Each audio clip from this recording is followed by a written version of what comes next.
नमस्कार, आप देख रहे हैं बी भारत 24। मैं हूं आपके साथ निधि। आपको बता दें कि अयोध्या राम भक्त के लिए अयोध्या से अच्छी खबर। राम मंदिर परिसर में जितने भी निर्णय और कार्य पूर्ण हो चुके हैं, 1 महीने के अंदर श्रद्धालु के लिए खोली दी जाएगी। राम मंदिर परिसर के अंदर श्रद्धालु के टर्नओवर पर सुरक्षा को लेकर हो रहे हैं मंथन। ट्रस्ट जिला प्रशासन ने संपर्क में भगवान निर्माण समिति की दूसरे दिन की बैठक अंतर्राष्ट्रीय राम कथा संग्रहालय में बैठक के पहले भवन निर्माण समिति के अध्यक्ष निपेंद्र मिश्रा ने दी जानकारी। भगवान निर्माण समिति के अध्यक्ष निपेंद्र मिश्रा का बयान, अंतर्राष्ट्रीय राम कथा संग्रहालय में निर्माण कार्य का प्रारंभ स्टेज पर सिविल कार्य को पूरा करने का किया जा रहा था काम। आपको बताते चले कि अंतर्राष्ट्रीय राम कथा संग्रहालय में राम कथाओं के लिए गैलरी और 20 गैलरी का होगा निर्माण। अंतर्राष्ट्रीय राम कथा संग्रहालय की गैलरी का राम कथा को किसी तकनीकी के जरिए किया जाएगा प्रदर्शित, और यह अपने ही चुनौती कोशिश की जा रही है कि राम कथाओं की सीक्रेट को जल्द से किया जा सके पूरा।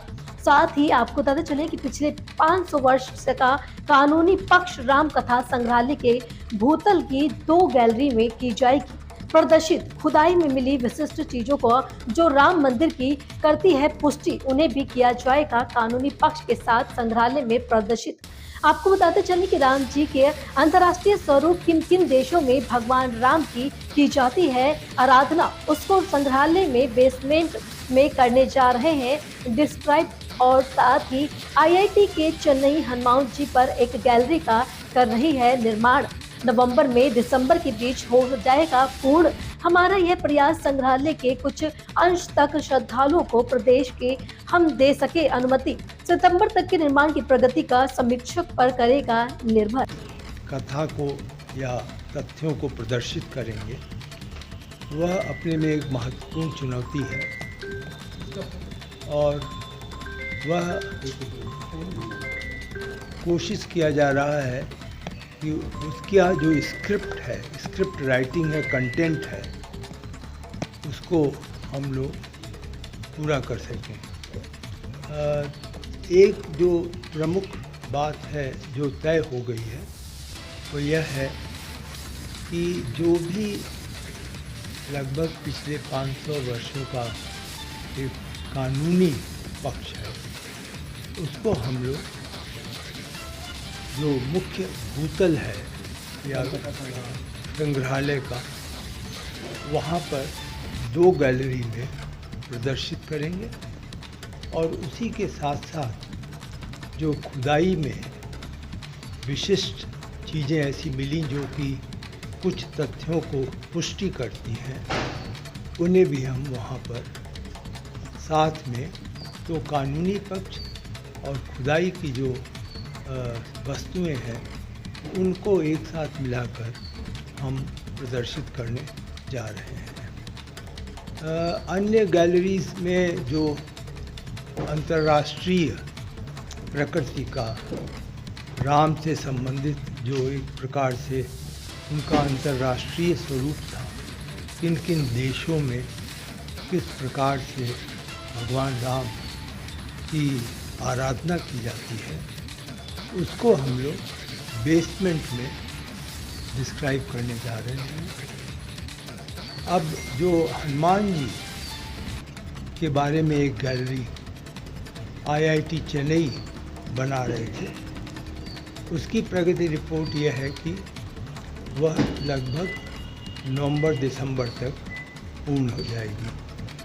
हम लोग की कोशिश ये अवश्य है कि हम कुछ अंश में श्रद्धालुओं को म्यूजियम के अंदर संग्रहालय में आने की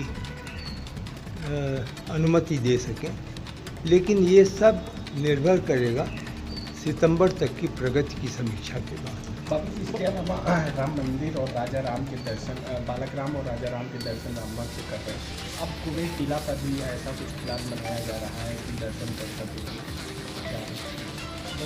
कल ये चर्चा हुई थी, पूरी तरीके से विस्तार से चर्चा हुई थी कि अब जो कुछ भी निर्माण कार्य हो गया है या आने वाले कुछ दिनों में पूर्ण हो जाएगा, उन सभी स्थानों पे अब श्रद्धालुओं को जाने की योजना ट्रस्ट बनाए।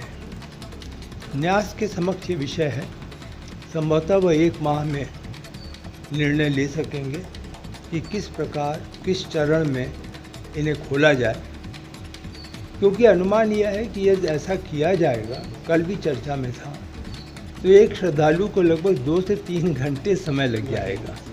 तो प्रश्न टर्नओवर का भी है कि अगर 1 लाख लोग आए प्रतिदिन के हिसाब से तो किस प्रकार टर्नओवर होगा कि मंदिर के अंदर सुरक्षा के साथ समझौता नहीं हो। न्यास इस विषय में जिला प्रशासन से भी संपर्क रखे हुए है और अपने स्तर से निर्णय करें। बाबू जी, यही बात सामने आई है कि 1005 कुबेर टीला के लिए बेल जारी होगा। मैं नंबर की तो पुष्टि नहीं कर सकता, 700 से 1000 ही शायद पास बन पाएंगे, इसीलिए वहाँ पे काउंटिंग की मशीन की व्यवस्था है, टर्नटाइल वहाँ पे लगा हुआ है, क्योंकि वो जो सॉइल है टीला का, कुबेर टीला का, वो बिल्कुल इस प्रकार का नहीं है कि एक बहुत हैवी वेट ले सके, तो उसको ध्यान में रखते हुए यह सीमा निर्धारित की गई। और ये जो उत्खनन से प्राप्त जो भी अवशेष है वो उत्खनन से प्राप्त जो भी अवशेष है, चाहे नपे हुए, चाहे हाईकोर्ट के डिसीजन के बाद में जब कोर्ट में था मामला, ये सारी लिस्टें होंगी, सारे सामान जो जिनका संदर्भ होगा, जो हमारे क्यूरेटर जो हैं उसको उचित पाएंगे कि यह दिखाया जाए, वरना तो अगर दिखाए जो संग्रहालय है उसमें अगर उनको रखा जाए तो शायद पूर्णता भी नहीं हो पाएगी, संग्रहालय उनको एकोमोडेट नहीं कर पाएगा। तो वो तो सिलेक्ट करके और जो हमारे क्यूरेटर हैं श्री सिंह, उनके निर्णय के बाद वहाँ से चुन कर ले जाया जाएगा और संग्रहालय में रखा जाएगा। क्या संग्रहालय में पास जारी होगा बाबू जी? वर्तमान में ऐसी व्यवस्था नहीं है कि पास जारी हो। यदि कोई इस प्रकार की टेक्नोलॉजी हुई जहाँ पर अरे भाई साहब, इस साल कहाँ एडमिशन करा रहे हैं अपने बच्चे का? पहली बार स्कूल जा रहा है बच्चा, किसी अच्छे स्कूल में एडमिशन कराइएगा। अरे एडमिशन करवाना तो है, लेकिन समझ नहीं आ रहा कौन से स्कूल में करवाऊं। आपने ब्रिज भारती स्कूल का नाम नहीं सुना? हाँ, नाम तो सुना सुना लग रहा है, लेकिन स्कूल अच्छा है कि नहीं पता नहीं। अरे ये बहुत ही बढ़िया स्कूल है, जहाँ सभी मॉडर्न सुविधाएं हैं, जैसे बेहतरीन कैंपस, बच्चों के सुरक्षित आने जाने के लिए वाहन की सुविधा, computer lab, science lab, sports facility and बहुत सारी एक्टिविटीज। इतना ही नहीं, डिजिटल एवं स्मार्ट क्लास और पूरे कैंपस में सोलर पावर इलेक्ट्रिसिटी सप्लाई है। और सबसे इम्पोर्टेंट बात, यहाँ के टीचर बहुत ही हाईली क्वालिफाइड हैं। इसीलिए तो हर पेरेंट्स अपने बच्चों का नाम ब्रिज भारती स्कूल में ही लिखवाना चाहते हैं, क्योंकि ये है पिछले 12 वर्षों से अपने क्षेत्र में गुणवत्तापूर्ण शिक्षा देने वाला एक सम्मानित विद्यालय। अरे वाह, इतना अच्छा स्कूल है, तो फिर मैं भी अपने बच्चे का एडमिशन ब्रिज भारती स्कूल में ही करवाऊंगा। लेकिन ये है कहाँ पर? ब्रिज भारती स्कूल, सुजानपुर, खैर, अलीगढ़। एडमिशन के लिए कॉल करें। मोबाइल नंबर 6397679531 या फिर 9719939981 या फिर 9627459050। लेकिन जल्दी करें, क्योंकि सीटें सीमित है और एडमिशन बिल्कुल फ्री किए जा रहे हैं।